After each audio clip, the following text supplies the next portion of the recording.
Assalamualaikum warahmatullahi wabarakatuh. Salam Om Swastiastu, Namo Buddhaya, salam kebajikan, Rahayu. Di sini saya akan mempresentasikan resume tugas besar dengan judul Analisis Beban Kerja untuk Optimalisasi Produktivitas Tenaga Kerja pada Lini Produksi Mesin PON di UT Karya Citra. Sebelumnya ini adalah tugas akhir dari cutting saya Mas Satrio angkatan 2021. Sebelumnya perkenalkan saya Yoga Priya Pangestu dengan NPI 141230165. Yang pertama dapat pendahuluan. Industri pengemasan atau packaging memiliki peran yang sangat penting dalam mendukung berbagai produk, mulai dari makanan, minuman, hingga produk industri lainnya. Seiring perkembangan zaman, fungsi kemasan tidak hanya sebagai pelindung produk, tapi juga sebagai media komunikasi branding dan strategi pemasaran. Dalam proses produksi, tenaga kerja memiliki peran utama mulai dari persiapan material, pengoperasian mesin, hingga proses finishing.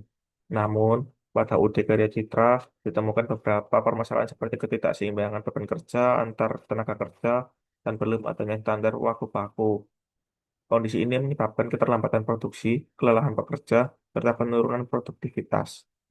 Berdasarkan kondisi tersebut, penelitian difokuskan pada lini produksi mesin PON untuk menganalisis beban kerja dan menentukan jumlah tenaga kerja yang optimal. Nah, rumusan masalah yang pertama itu bagaimana tingkat beban kerja pada lini produksi mesin PON. Yang kedua, berapa waktu baku yang dibutuhkan pekerja. Yang ketiga, berapa jumlah tenaga kerja optimal untuk meningkatkan produktivitas. Selanjutnya dari tujuan penelitian, yang pertama menganalisis tingkat beban kerja tenaga kerja, yang kedua menentukan waktu baku pengerjaan, menentukan jumlah tenaga kerja optimal. Ruang lingkup penelitian, yang pertama itu dilakukan di UD Karya Citra, yang kedua fokus pada lini produksi mesin PON, yang ketiga kondisi mesin dan proses diasumsikan normal. Yang terakhir yaitu manfaat penelitian. Pertama, bagi perusahaan yaitu sebagai dasar pengembalian keputusan terkait tenaga kerja. Yang kedua, bagi akademisi sebagai referensi penelitian. Yang ketiga, bagi peneliti meningkatkan kemampuan analisis di bidang teknik industri. Hanya tinjauan pustaka. Di sini yang pertama itu konsep ergonomi, yang kedua produktivitas tenaga kerja, yang ketiga manajemen sumber daya manusia, yang keempat beban kerja, yang kelima pengukuran waktu kerja, yang di antaranya ada pengukuran langsung, stop loss atau time study atau work, dan kemudian terakhir work sampling. Yang keenam, uji kecukupan data. Yang ketujuh, uji keseragaman data. Yang kedelapan, rating vektor atau performance rating.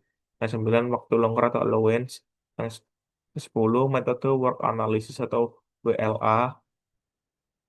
Yang ke-11, teori perminatan tenaga kerja. Yang ke-12, penelitian terdahulu. Selanjutnya, metodologi penelitian.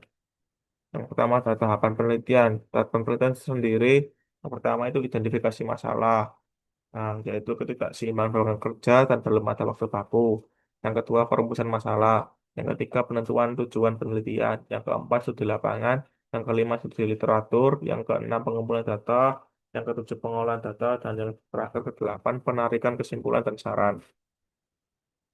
Selanjutnya, metode pengumpulan data. Yang pertama di sini dilakukan secara studi lapangan, yaitu observasi langsung proses produksi, wawancara dengan pekerja dan manajemen tujuannya untuk memperoleh data aktual terkait aktivitas kerja, waktu kerja, dan kondisi operasional.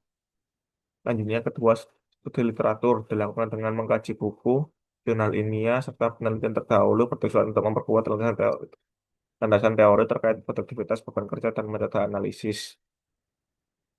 Selanjutnya, jenis data yang digunakan. Yang pertama adalah data primer, yaitu waktu kerja hasil pengamatan, jumlah tenaga kerja, aktivitas produksi di lapangan. Yang kedua, data sekunder, data permintaan, produk, data kapasitas produksi, data biaya tenaga kerja. Selanjutnya, overview. Selanjutnya itu teknik pengumpulan data.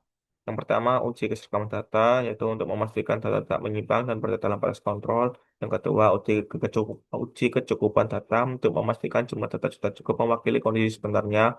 Yang ketiga, perhitungan waktu normal dan waktu baku. Waktu normal, waktu normal diperoleh dari hasil pengamatan. Waktu baku dihitung dengan menambahkan allowance. Yang keempat, analisis kebutuhan kerja dan kebutuhan tenaga kerja menggunakan metode workload analysis atau WLA untuk menentukan jumlah tenaga kerja optimal. Yang terakhir, output penelitian. Hasil akhir dari penelitian adalah yang pertama mengetahui tingkat beban kerja tenaga kerja, yang kedua menentukan waktu baku pengerjaan, yang ketiga menentukan jumlah tenaga kerja optimal, yang terakhir memberikan rekomendasi peningkatan produktivitas perusahaan. Kemudian resume dari tugas besar yang saya baca dengan judul Analisis Beban Kerja untuk Optimalisasi Produktivitas Tenaga Kerja pada Lini Produksi Mesin Pon di kasus Udi Karya Citra. Terima kasih. Saya tutup. Wassalamualaikum warahmatullahi wabarakatuh.